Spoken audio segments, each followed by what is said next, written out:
And we're back. You're listening to the Talking Boxing with Billy C show. Glad you could join us.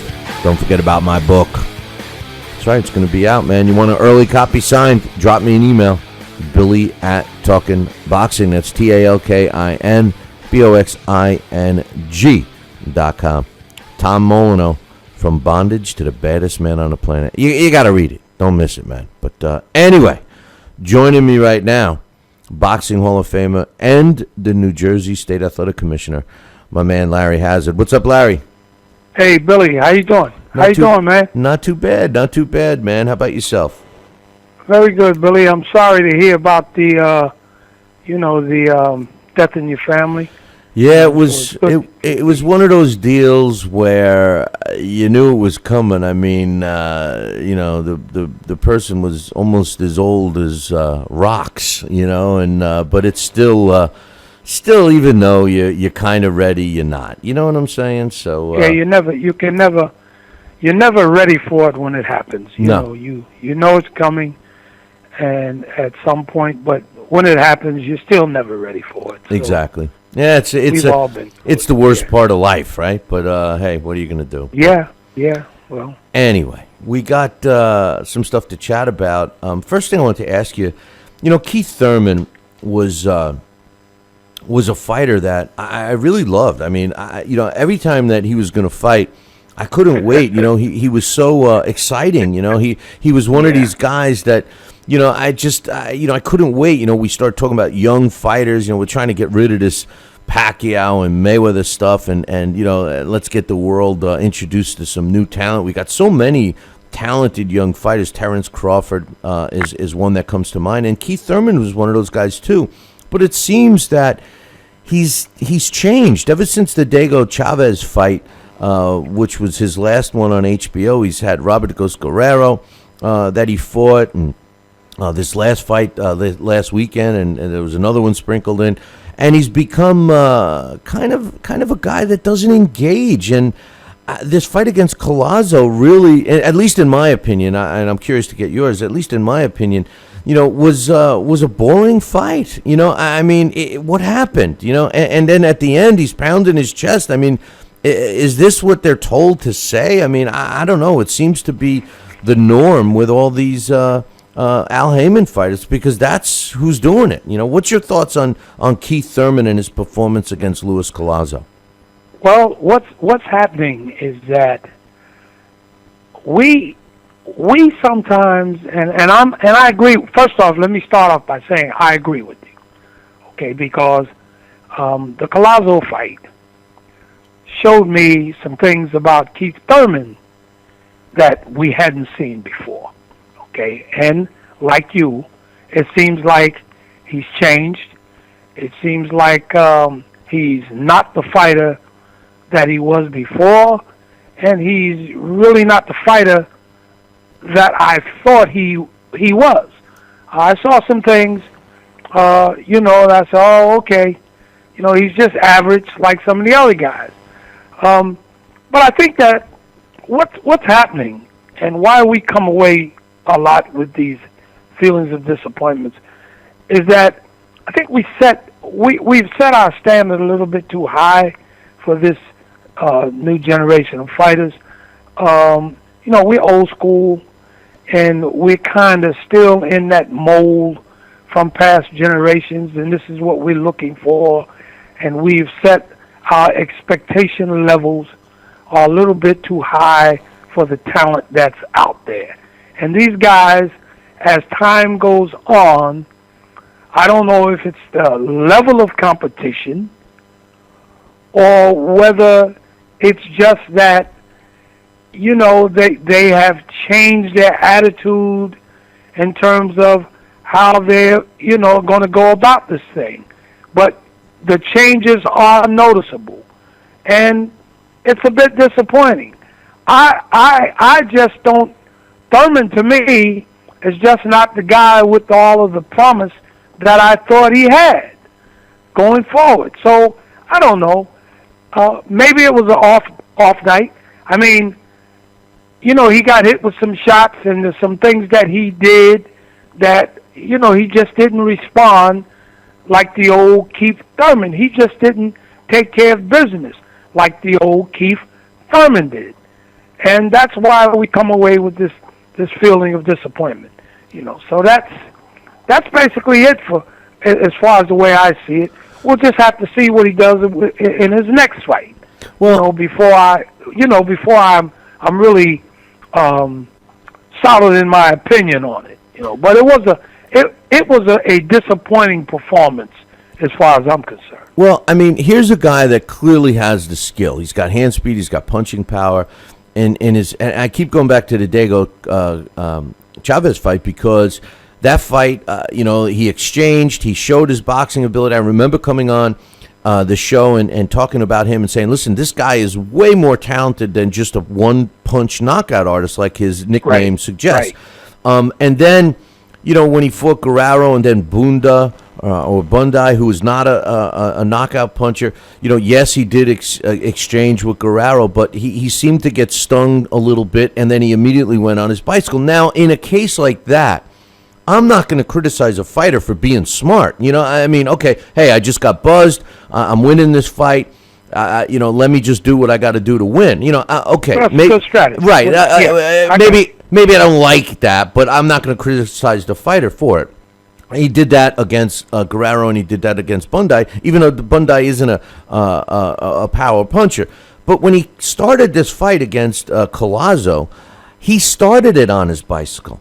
And the thing is that if he didn't, two things, if he didn't talk the smack that he talked after the fight of how great he was, and by the way, let's not forget, this is a world champion. I know we have so many champions, but this is a world champion.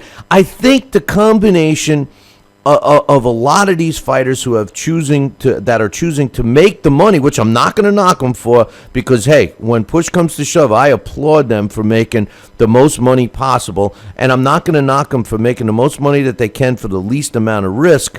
A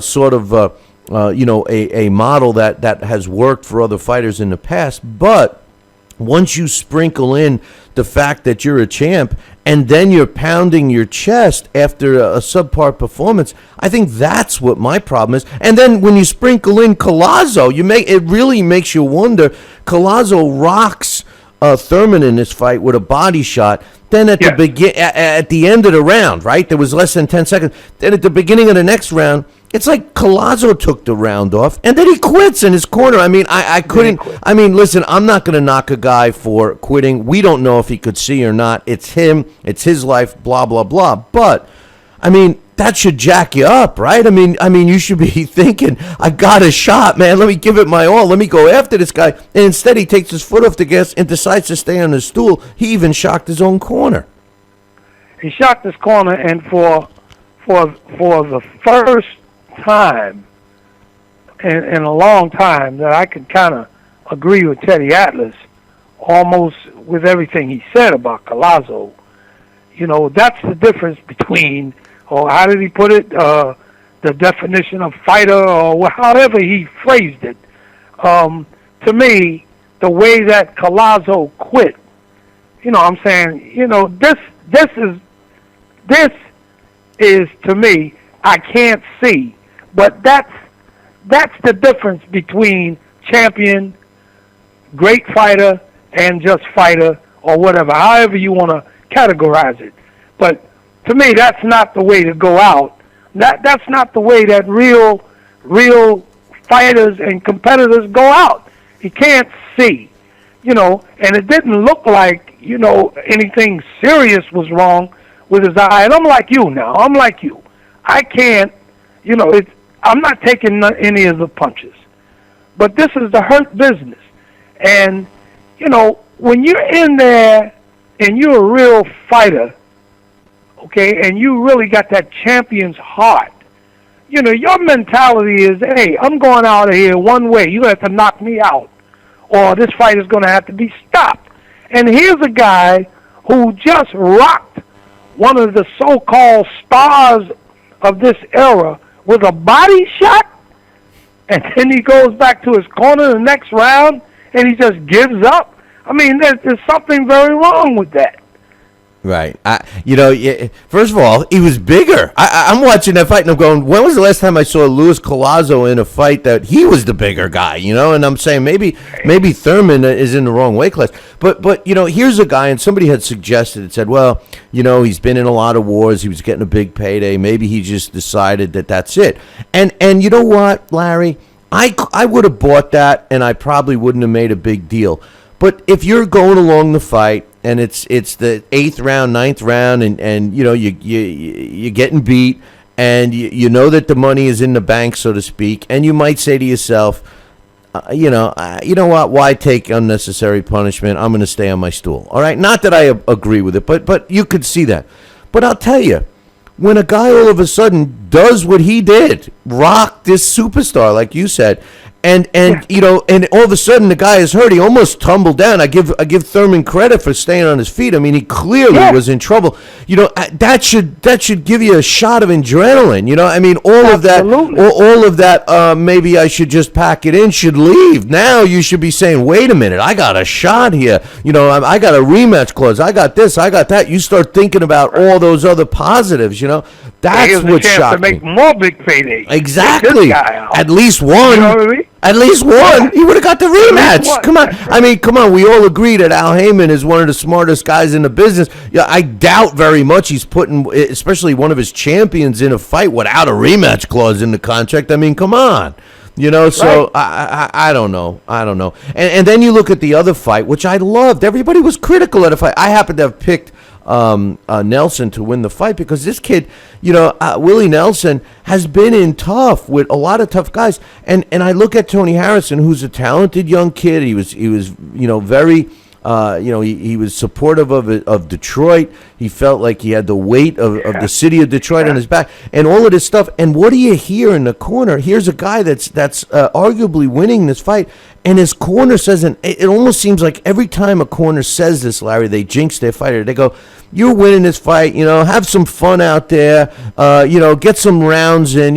As soon as they say that, you say to yourself, "Oh my God, what are you doing?" You're talking about a guy in Willie Nelson who's known for he's got a knockout punch. Nobody ever says he's fleet of foot or he's a good boxer. He's a knockout puncher, and we see what happens. What's your thoughts on that? Well, you always, from time to time, you always say to me, when there's an upcoming fight, you'll say, "Well, Larry, you think this guy has a chance?" And what do I always say? When you go in that square circle, Billy, you always got a chance. Everybody's got a chance. Right. You understand? Yeah. And there it is. For all the young fighters out there, for those who watch this game, when a fighter goes in, if he's a real fighter, okay, as long as he's standing, he's got a chance. This kid Nelson, I love fights like that. Yep. Because I like underdogs anyway. I'm just a part of that old American mindset. I'm for the underdog. Yep. Legitimate underdogs. Okay. This guy Nelson. Okay. This kid was trying his damnedest throughout the fight. Okay. And he wouldn't give up. He kept, he was losing the fight, in my opinion, but something kept telling me, man, if this kid can land a good shot, he could turn this fight around. Because those who follow boxing, if you know anything about this kid Nelson, he's been in some tough fights, and he's demonstrated that he's got a good punch. And anytime you're in with a puncher, you can never relax. And that was bad instructions that he was getting in that corner, telling him to go out there and have some fun. This is not a fun business. Right. This is the hurt business, and it's ridiculous when you listen to some of these corner guys talking about having fun and enjoy yourself. The hell are you talking about? Okay? And that right there was proof of it. It was a tough loss, but I do believe that he can come back from it. Yeah. I think he can come because he's a talented fighter. So here, what we have here is two examples. One, that any time the fighter goes in, he has a chance, especially if he's a puncher. He's got a puncher's chance. And one loss is not the end of a career. Right. Because this is a talented kid, and he'll be back. So he just get back to the gym, get back to the basics, and the next time out, just don't get careless, and he'll be right back on track. The thing also, and I always say this, although Willie Nelson has been in tough, it's helped him. It's made him a better fighter. He's been on the canvas. Yeah, he's been on the canvas a bunch of times. He just gets his ass back up, and he wins. And Tony Harrison, who's like you said, he's definitely going to be back. He's a blue chip prospect. But when you overprotect those guys and you get them in these tough fights, they don't have the experience to overcome. That was his experience. And then you have the people that will say, he was exposed. He's no good. And it's really not fair to the fight. I put a lot of that blame, Larry, on the management and the trainers for overprotecting these kids. They're not, I'm not saying put them in with King Kong. I'm saying you gotta put them in with some tough guys so that they learn. They're not going to get better unless they do. Well, we've talked about that. We've talked about that with some of these overprotecting these kids. But I think and I hope that what this PBC and what Al Heyman is doing is that, he will continue to use this pool of fighters, okay, and he'll continue to use them even when some of them lose one or two fights. Oh, he has to. You bring them back. You understand what I'm saying? Oh, he has to. Because that's what boxing, that's what I'm going to say old school, okay? Because you can't completely eliminate the old, okay? No. That's what the old school boxing genre was all about. You had guys that lose 4 or 5 fights and still become great fighters. And this overprotective mode and this mentality of overprotecting the fighters is part of that that procedure where just before Heyman's new design was, you see what was happening with guys like Broner and some of these guys. They were fighting these dead bodies, okay, and as soon as they go in against somebody that can fight, a halfway fight, they lose, okay? You take a guy like Broner, okay? Think about it. We would have spent a couple of $1,000s on a guy like Broner watching him on pay-per-view if it were not for this PBC. Well, okay. Let me tell you, the PBC is kicking into second gear now because the fights that are coming up, that like Leo Santa Cruz against Abner Maris, I'll admit, I'm like, come on, man, I knew he was attacking, a new sets of eyes, and he's really focused on that. And you get the fight, the Thurman, the Guerrero, Guerrero against Thurman against Collazo, and and we got the Broner fight. I mean, that was okay, but then all of a sudden it seems now we're getting some fights that you're like, oh my God, I'm salivating for the but this is what we were saying, man. Yeah, no, this is it. Right. But that brings me to this. Rumor has it, and it's almost signed, sealed, and delivered, I guess. I mean, typical Floyd Mayweather, manner here is, he's jerking everyone around. But Andre Berto, that kind of bothers me. And it's like this. I was criticized yesterday when it came out, and I was critical of Floyd, and then all of his fans jump all over me and stuff. And here's the thing, I know. First of all, we give Floyd the kudos. There's nobody out there that's going to beat him. We know that, right? I mean, unless he says I want Triple G or Vladimir Klitschko. There's nobody that he's going to mention that he's going to lose to. But I just felt that he needed to fight at least one of those guys like Amir Khan or even Sean Porter or even a Keith Thurman. Somebody that made some kind of significance for his historical fight. This is a historical fight. Instead, he chooses Andre Berto. No disrespect to Andre Berto, but he's got a lot of mileage on him. He's a B-level fighter, even at his best. And even though it's going to be on regular TV, I don't think that's justifiable. What's your quick thoughts on the possibility of Floyd against Berto? I was gonna. My question to you: you really think it's gonna happen, man? Well, who else is? Is he really gonna go that low to a guy like? And no, I'm gonna say no disrespect to Andre Berto either, because he is a legitimate fighter, but he's a B-level fighter. Come on, we've seen that. Okay, the guy's a B-level fighter. And do you really think Floyd is going to fight Berto? You really think so? Yeah. You think this is the way he's going to go out? You think it's going to be Berto? Because, like you said, there's no fighters out there. You want to know the truth? My opinion. Okay, in my opinion, he will beat Thurman hands down. That's my opinion. Right. And he would beat Thurman hands down. Well, some of his fans have stuck up for him and told me, well, Floyd deserves an easy fight for his 49th win. And I'm saying, all the fights he's been had were easy. That's what I said. I said, what are you talking about? I go, what do you mean? The other 48 that he had were all easy. Well, that's not true. I mean, he fought tough 10 years ago. That's a compliment to him, really, because he's that much more talented than all of these guys. Right. There's nobody of his era. This guy has come through a whole era of fighters, okay? And he is head and shoulders above them all. Okay?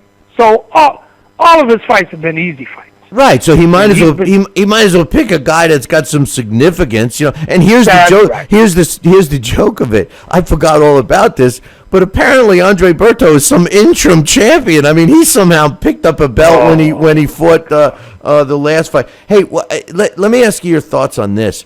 Floyd Mayweather, and one of the big things about Floyd, that when people try to tell me that he's the best ever, they tell me, well, he's undefeated. They use two reasons. Number one, they say he's undefeated, and number two, he's made the most money.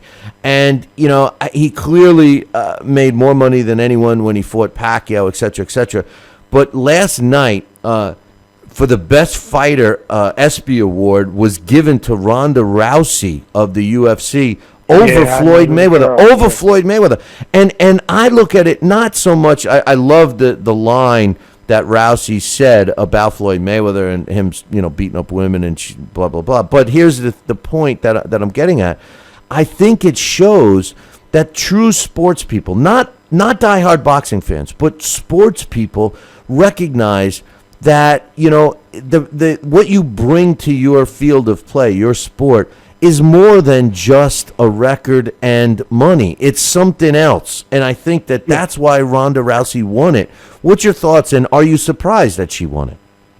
Well, I'm surprised that she won it. Yeah, me too. Because I'm surprised she won it, okay? But like you said, it does show that, I guess the committee or that program, the ESPY group, they have a higher standard for how they select, the recipients. Okay, by the same token, I could have thought of 20 or 30 other people who could have gotten Kalen's award, but it goes either way. But I'm not surprised.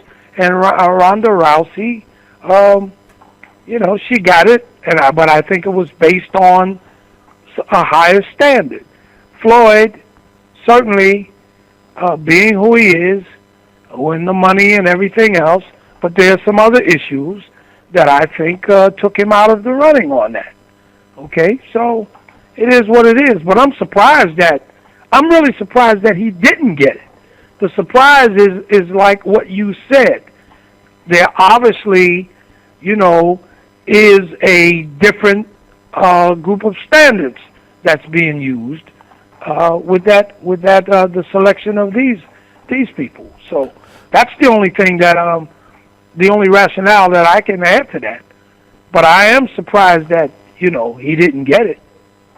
Yeah, I mean, I think that those awards are maybe a popularity contest, sort of like I don't follow the Pro Bowls and the All-Star games anymore for baseball and football because, the fans vote them in, and it's like, in football, you're not allowed to rush, you're not allowed to tackle, you're not allowed to, it's not real to me, and maybe these awards are like that, but I was just surprised that I don't follow UFC, and I know who Ronda Rousey is. I've only seen one fight, but I was a little surprised that she, if she's battling Mayweather, I would have thought Mayweather would have won because, people know who he is and stuff, but maybe because of some of his, in-court activities, maybe they wanted to stay away from it. I don't know. I don't know. Yeah, well, I think, Billy, no, I really think that the domestic stuff,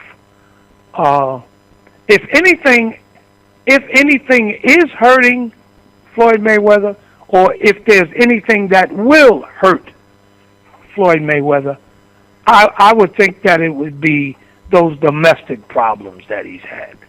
Okay? As far as the money and all that other stuff, and the flash and all of that, well, I don't think that, I think people just laugh at that kind of stuff, and chalk that up to, background and, maybe some level of ignorance. But the domestic problems and those types of accusations, that's a big thing in our society today, and I think that's the message that I think they're trying to send. Yeah, and with that. And I think that they go with the white cowboy hat, the good guy, because they were talking. And Floyd, even though he's played up the bad guy image, he likes that. Like the bad wrestler. The guy that everybody loves to hate makes the most money. And Floyd plays that great. But here's why I believe that. Ronda Rousey. Nobody wants to say anything against her. But Triple G was getting accolades all night long from people that were being interviewed and all of this stuff when it came to fighting. They're talking about Ronda Rousey, they're talking about Triple G, and they're not talking about Floyd Mayweather. And I was surprised, but I kind of was glad. And the reason is because to me I see a glimmer of hope from the all around sports guy, that they would be more interested in an exciting, charismatic fighter like Triple G, or maybe some of these young fighters like Terrence Crawford and even like we're talking about Keith Thurman. That's what I wanted to see. I don't want to see everybody trying to take the Mayweather road, only because there's only one Mayweather. When I see fighters, I work with a fighter right now that all of a sudden the last fight, he's fighting like he thinks he's Floyd Mayweather. I'm like, what the hell is he doing? Oh, he's been working on the shoulder roll. I go, shoulder roll? He's not Floyd Mayweather. I mean, what are you doing? I mean, I'm looking at the trainer like, what are you doing to this kid? I mean, it was ridiculous. Floyd Mayweather gets away with it because he's Floyd Mayweather. Well, yeah, and then Floyd Mayweather, like, you see, he only represents fighting. That's basically all he represents, and eventually that has a shelf life. Okay, and he's nearing the end of that. He could never be Muhammad Ali, because Ali represented more than just fighting, and so that's what we're going to begin to see now with Floyd. Floyd, his shelf life is kind of closing in, and you're gonna see that more and more. And like I said, in these types of awards that have this, national or if not international significance, like the ESPYs, okay, that those domestic problems are gonna really, play against Floyd. If anything's going to play against him, that's going to be it. Right. And anytime you see a situation where they're giving athletes awards and, they are recognizing athletes for their accomplishments, and Floyd Mayweather does not get a top award, you better believe that those who are giving out the awards are protecting their image. That's right. Okay. That's right. That's what they're doing. They're protecting their image. And that's what that ESPYs was all about last night. Not to talk too much about Floyd, but what keeps popping in my head with Floyd. Man, because I've never heard a problem, but good old Uncle Sam. I'm saying to myself, Floyd, I hope you're paying your taxes because, Uncle Sam has a way of waiting and waiting and waiting. Oh, and then all of a sudden he gets that bill in the mail for some outrageous amount of money and he's going to be like, what? What are you talking about? Hey, Billy, not to cut you off, but just on that vein, and I know you're running out of time, so, but watch. I'm willing to bet that there are millions of people who, as much as they're, cheer and Floyd's the greatest, are sitting back just waiting for him to blow that money. Okay? That's what, you know how people are. There are millions of people who are sitting back just waiting for him to blow that money. And then watch. Watch what they do then. Right. Well, and human nature. And that's when this sport is it's just as cruel outside of the ring. I always tell people this because what happens is if Floyd doesn't, and I hate to laugh, but if Floyd, when he retires, right, and these $40 million paydays stop. And, he's got the posse. He's got the big house. He just spent, I think, a couple of $1 million for a rare car. He juiced up his Jeep. He spent $100,000 on that. He gambles. He does all these things. When the money stops, if he maintains that lifestyle, it's not going to take too long for him to piss it all away. And then he only knows one thing. He's going to fight. And he's going to end up doing what all fighters do. Get back in the ring. Right now, he's smart. He knows that Father Time is catching up to him, and he's on his way out. He's making his exit. We're talking about an Andre Berto. These are the reasons. He's picking these guys that look good on paper so he can still look good and hide some of his aging and stuff like that. But if he's got to take off for a couple of years and piss his money away, and then all of a sudden he's like, geez, I gotta get back in the ring and make a quick couple of mil, and he gets back in the ring, that's when all of a sudden people are going to remember. Yeah. Like Roy Jones. I hate to say Roy Jones, but what the hell is Roy Jones still fighting for? He's fighting no idea. 4 fights in over the next 6 weeks or something like that, all against nondescript guys. But anyway, I know you get it. Hey, before we let you go, and you're right, I'm over my time. Julio Cesar Chavez Jr. fights this weekend. He claims that he's the reborn Chavez. He feels comfortable at the weight. He feels that him working with Robert Garcia because they both speak Spanish and blah, blah, blah. All of that is going to prove that he's a changed fighter. There's always been something about Chavez that I like. But I've always also thought that he was basically a spoiled, rotten kid, and that's the way he acts. He never put into it. He never was disciplined. Do you think that's the case? Do you think he is the same Julio Cesar Chavez he has been, or do you think he's learned his lesson, getting knocked out in his last fight? Well, we'll see. I think he's going to make his comeback tomorrow. This weekend. I think he's going to make his comeback. Of course, his opponent is, designed for him. So, we'll have to see in the next couple of fights. But I'll have to take him at his word. I think that he learned his lesson. And I think that because this guy, he's not a bad fighter. No. He's a decent fighter. He's got a granite chin. And I just think that he was a little spoiled. And I think that, this time around, I think you'll see a different fighter. Yeah, he took Von Farah lightly. He thought that he took him lightly. Yeah, and he didn't train because it was a light heavyweight fight. The guy before that he was a middleweight. So now he's in between at 168, and he was even making statements saying that he feels so good that he may even go down in weight to get some bigger fights, which is all the right things to say. But I guess Saturday's going to be the telltale, right? Yeah, I think, but I think you'll see a different guy. Because he's not a bad fighter, and he's got a good chin, like I said, man. Guys that got a good chin like that, they can go a long way. Yeah. But it's great to see, once again, like I hate to sound so redundant, but you can lose and come back. We haven't seen that in a long time, man. Well, there's nothing wrong with it. There's nothing wrong with it. The greatest fighters, most of them, did come back from losses, and they'll all tell you that they were came back better. Better, exactly. Larry, Great having you back on. We're back to our normal routine, so all is good. Enjoy the fights this week, and we'll chat with you next week, my man. Yeah, we got a full month of fights in New Jersey in August. You got some good ones coming, man. You got some good ones. Yeah. Well, we're turning things around a little bit. I hope we can keep it going. Me too, my man. Me too. And I got to get down there one of these times. I tell you, the Cunningham, whatchamacallit fight is the Tarver Cunningham fight. Yeah, that's one that really has my eye. But anyway, we'll see what happens. But we got Marco Huck on that card. That's why. That's the man. He's I like him. I'm glad he's fighting here in the States, man. Yeah. Did he sign with him?